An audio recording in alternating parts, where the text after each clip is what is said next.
O livro Solidariedade Educacional faz uma leitura da educação pública do Brasil e conclama a sociedade a quebrar o silêncio e lutar por uma educação pública de qualidade, o que é um direito garantido pela Constituição. Aqui comigo no estúdio está a autora, a professora Ruth Freitas, que fala um pouco mais sobre o livro. Quantos anos de dedicação, não só no livro, mas pela educação? Pois bem, Miguel, eu sou professora de carreira, comecei pela alfabetização no município, enveredei pelo ensino do Estado e terminei minha vida profissional como professora da Universidade Federal de Alagoas. Então, trabalhei 25 anos na educação, passando por essas 3 etapas. E me sinto assim, realmente assim, vamos dizer assim, qualificada talvez, para escrever uma obra dessa, porque eu me situo como uma cidadã do Estado de Alagoas.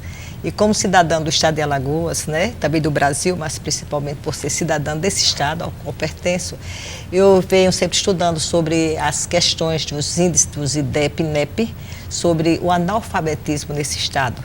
Nós somos realmente, nós carregamos conosco o maior índice de analfabetismo do país.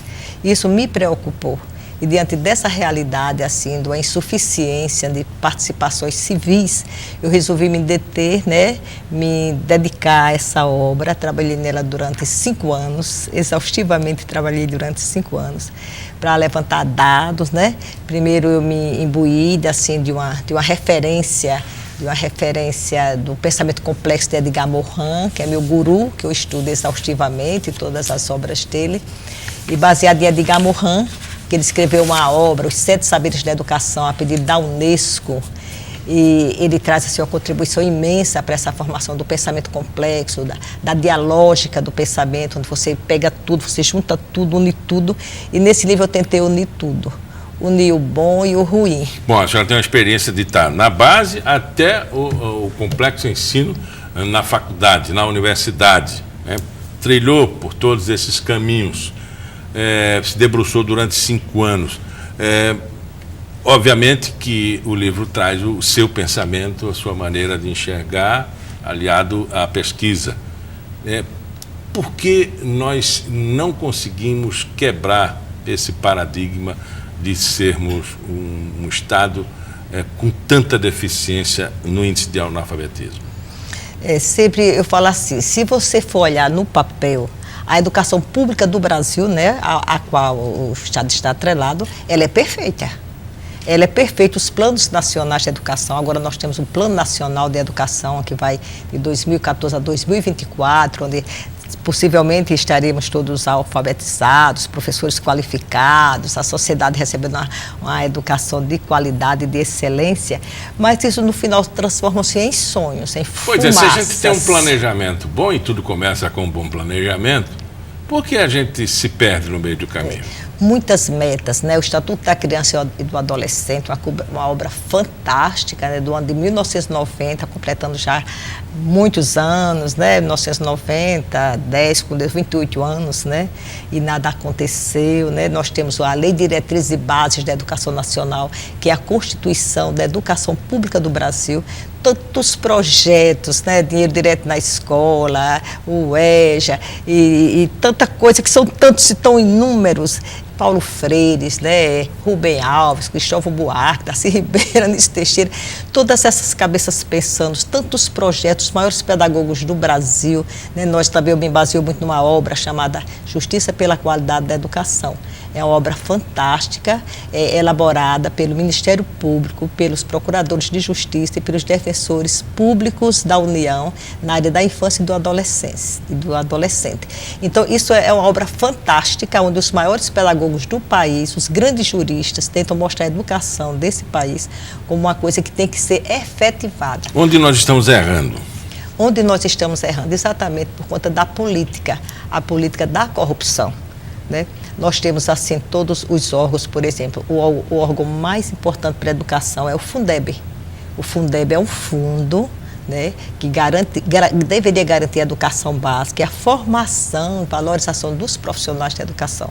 Porque nós sabemos assim que não importa somente o aluno como protagonista da sua história, mas os professores são fundamentais. E esses professores, eles não são qualificados continuamente, eles não são valorizados financeiramente e eles são desencantados com a profissão, eles são desestimulados. Os cursos de licenciatura, né, eles são assim esvaziados, as demandas não cumprem, né, as vagas não são preenchidas, porque eles sabem que ali, eles ao terminar aquele curso, ao voltarem para a sociedade, eles vão ter salários incompatíveis com a sua missão, né, são desestimulados pelos próprios a parte física dos prédios, dos instrumentos didáticos, né? Onde nós temos a escola muito longe da realidade, enquanto o professor está usando o quadro de giz, sujando suas mãos com aquele negócio branco. A tecnologia de ponta está aí, né? Com as impressoras 3D, os robôs, né? Os robôs de todas as áreas. Então, há um distanciamento muito grande que a educação precisa ver, precisa cumprir. E o que realmente atrapalha, na minha visão e no que eu estudo, é o desvio do dinheiro público. Ele agora, não chega. Por enquanto, né, enquanto a gente vê o sucateamento do ensino público, a gente vê que há um crescimento muito grande de escolas privadas oferecendo vagas e oferecendo serviço.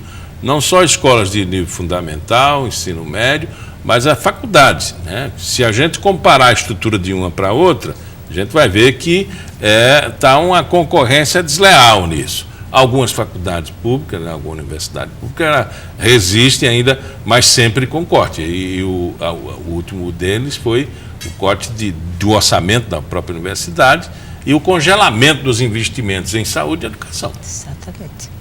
Isso é um questionamento muito sério, né? A universidade, nós vemos sempre os cortes de verbas, e a universidade não pode cumprir o seu papel, que é ensino, pesquisa e extensão, né? Então, a universidade ela para, principalmente as pesquisas, e a extensão é uma coisa assim que nós, enquanto população civil, nós temos que exigir da universidade que ela saia do seu academicismo e ela venha para a sociedade, ela venha participar dessas exigências, dessas buscas, né, dessas insuficiências educacionais. A universidade teria um papel fundamental na luta contra o analfabetismo do Estado. O governo interfere nessa situação?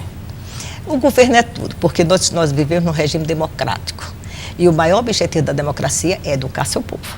Educação é um direito inalienável, insubstituível, né? É um direito é o primeiro dos direitos humanos.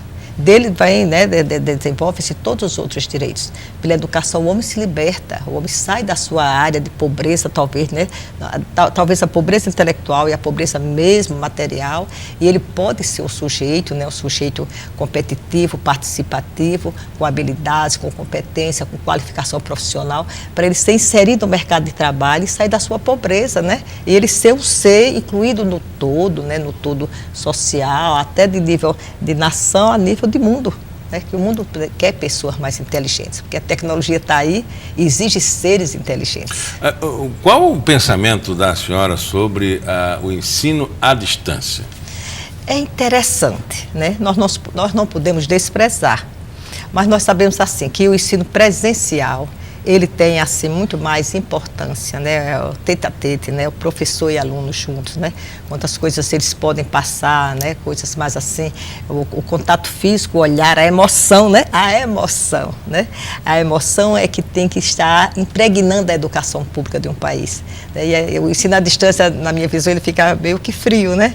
E o ensino presencial, ele é o ensino mais emocionado, é o ensino onde as significações educacionais, elas emergem mais, assim, a flor, né, do aluno, a flor da cognição, né, do ser humano que está ali, para se apresentar ao mundo, mostrando que a inteligência é um fator, assim, fantástico do ser humano, né?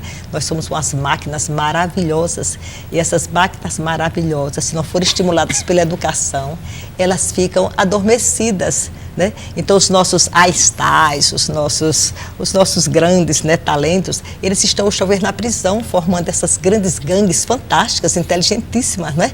Porque não tiveram direito à educação.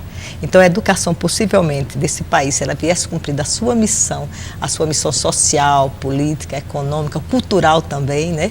Ela não teria tanta gente nos presídios, né? É verdade. A senhora falou agora há pouco na questão da comodidade, no conforto, no aspecto físico da escola. Se a gente comparar a escola com o prédio do Palácio, a gente observa uma grande diferença. Do Tribunal de Justiça, por exemplo, do Tribunal de Contas. Um prédio da escola parece uma coisa maltratada, telha de brasilite, teto baixo, parece que é coisa para não acontecer mesmo. Ela tem influência no rendimento escolar e no conforto do professor? Mas é claro, né, Miguel? Isso é muito importante. O aluno tem que ter as condições didáticas, né, favoráveis ao ensino. Biblioteca com muitos volumes, a leitura é uma coisa imprescindível para desenvolver a mente, né? Os alunos agora que vão para o Enem, você vê que a redação tem nota 1000, né? E ele só consegue desenvolver o raciocínio se ele ler muito. E as escolas têm que ter essa questão, né, das bibliotecas com bastantes volumes, incentivos às leituras, condições ambientais, né, favoráveis para que ele desenvolva essa sua inteligência a nível de responder àquelas exigências, né, que a sociedade faz. Não é só querer ser sábio e científico para si mesmo, mas há uma exigência de Enem, né, das coisas da vida, dos concursos que levam, que exige que ele estude. O ambiente físico é fundamental. É uma pena a gente ver as escolas sucateadas, né? Os prédios públicos, assim, até sendo substituídos. Hoje mesmo passou uma reportagem, uma escola que funciona num prédio alugado, que não tem condições, os alunos ficam sem aula. Então, são coisas assim que a gente fica assim, muito preocupado. E a gente sabe assim, que a sociedade, ela parece que foi preparada para ela não enfrentar os seus problemas cruciais, né? Ao longo do tempo, a educação nos distanciou da sociedade e nos distanciou do nosso pensamento crítico e reflexivo. Tá aqui. Quem quiser saber mais um pouco sobre o livro e o conhecimento da professora Ruth, né, vai estar nas livrarias a partir de quando vai ser o lançamento? O lançamento vai ser agora, dia 7 de novembro, às 19 horas, na Casa da Indústria. Aí depois ele vai ser distribuído, vai estar nas bancas, nas livrarias.